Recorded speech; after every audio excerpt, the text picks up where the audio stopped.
আসসালামু আলাইকুম everyone, welcome back to my channel. আশা করি যে যেখানে আছেন সুস্থ আছেন, নিরাপদে আছেন। আজকে আপনাদের সঙ্গে শেয়ার করব একটি থিম কেকের ডেকোরেশন। তাহলে চলেন শুরু করা যাক। তো বরাবরের মতো কেকটিকে আমি একটি 6 ইঞ্চি মোল্ডে বেক করে নিয়েছি। তারপর এটিকে 3 স্লাইস করে কেটে নিয়েছি। তারপর একটি বোর্ডে কিছুটা ক্রিম দিয়ে তার উপরে দিয়ে দিচ্ছি কেকের একটি স্লাইস। তার উপরে দিয়েছি সুগার সিরাপ, তারপরে দিয়েছি একটা মজাদার চকলেট ক্রিম।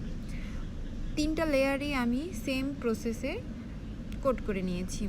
এরপর একটি পাইপিং ব্যাগের সাহায্যে আমি পুরা কেকে ক্রিম দিয়ে নিচ্ছি।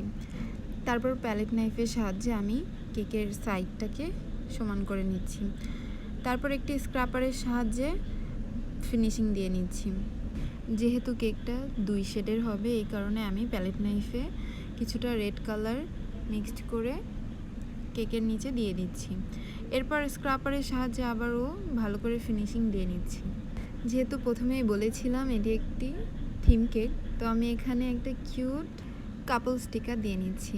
এটা কিন্তু নন এডিবল স্টিকার, এটা খাওয়া যাবে না। তারপর একটি স্টার নজলের সাহায্যে আমি একটা ডিজাইন করে দিয়েছি।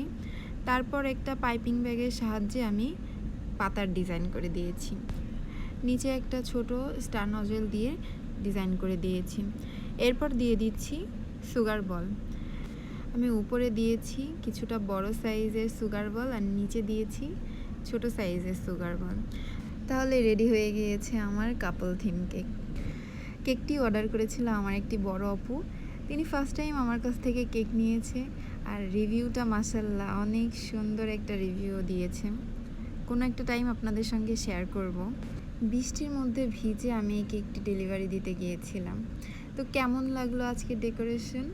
ভালো লাগলে অবশ্যই একটি লাইক দিবেন আর অবশ্যই কমেন্ট করে জানাবেন। আর হ্যাঁ, আমার চ্যানেলটি সাবস্ক্রাইব করতে ভুলবেন না কিন্তু। ধন্যবাদ সবাইকে। আল্লাহ হাফেজ।